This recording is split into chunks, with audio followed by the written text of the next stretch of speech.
After you have finished working on your project in HelloApp Studio, it is time to prepare it for implementation into your own product.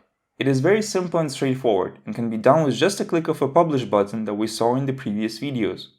However, prior to it, you need to make sure that the license status and user details are filled out correctly in the user details section. Also, it might be a good idea to play around with project settings. In the project settings, you can set up the dimensions of the screen for HelloApp Player to assume when it comes to displaying the tooltips, as well as if you want it to be played on top of all other applications. On the right, you can set up the logging settings, which can be treated as a simple diary or debug file that will be written to and saved while playing the file.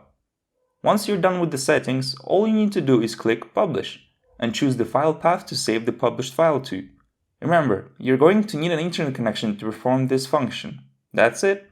Now you have your published file, and to implement it into your project, you're just going to need to pass in a terminal command within your application. You can check out the command either in our help manual or in the description for this video.